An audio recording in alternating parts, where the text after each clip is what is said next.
আমাদের অন্য একটা চিন্তার জায়গা তৈরি, দিমা যেটা বললো, সত্যের মুখোমুখি দাঁড় করিয়েছে, বিপিকের মুখোমুখি দাঁড় করিয়েছে।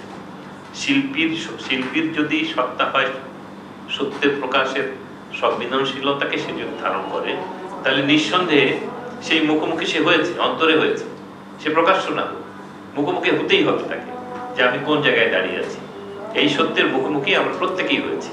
জুলাই সেই জায়গাটাকে আমাদের দাঁড় করিয়েছে, নিঃসন্দেহে দাঁড় করিয়েছে। কিন্তু এই প্রবন্ধে যেভাবে শিরোনাম এসছে সেটি কিন্তু আবার প্রবন্ধে নাই।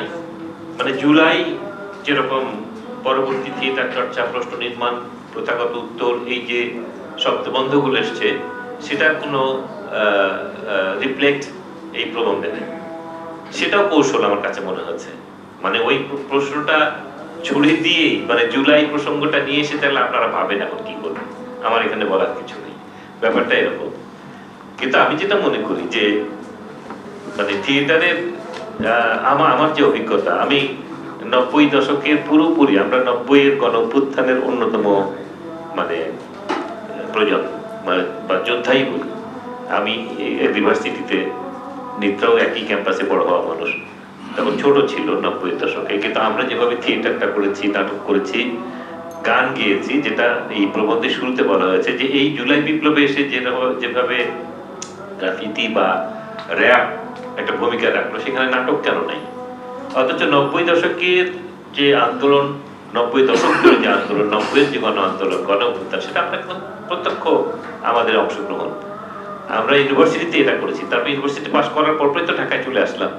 সেখানে আমি ওই যে সোহান ভাই তখন গ্রুপ থিয়েটার ফেডারেশনের সেক্রেটারি ছিলেন, সেখানে মানে ওই যে 14ই জানুয়ারির যে শিক্ষা কমিশনের আন্দোলনের, মজিদ শিক্ষানীতির আন্দোলনের জন্য দীপালি সাহা সহ 14 ফেব্রুয়ারি এই যে ইয়েতে গুলি হলো, তারপরে যে আন্দোলনটা সেটা ছাত্ররা শুরু করলো, এবং ছাত্রদের পরপরই কিন্তু সংস্কৃতি কর্মীরা, মূলত নাট্যকর্মীদের নেতৃত্বে এই সংস্কৃতি কর্মীরা আন্দোলনটা শুরু করলো।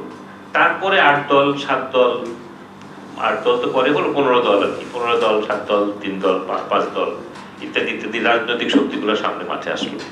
তাহলে এই রাজনৈতিক লড়াইয়ে কিন্তু নাট্যকর্মীদের যে ভূমিকা 90 দশকে, আমাদের সরাসরি 90 দশকের প্রজন্মের মানুষ হিসেবে সেই গর্বের জায়গাটা ছিল। কিন্তু এই জুলাইয়ের কতখানি গর্ব যে সেই প্রশ্নটা তুলেছে রেওয়াজি প্রবন্ধে, যে সেই জায়গাটায় আমাদের, কিন্তু সেখানে আমাদের যেটাই হোক না কেন, আমি মনে করি যে আমাদের ওই জায়গাটা আমাদের দাঁড় করিয়েছে সত্যের মুখোমুখি হওয়ার জায়গাটা।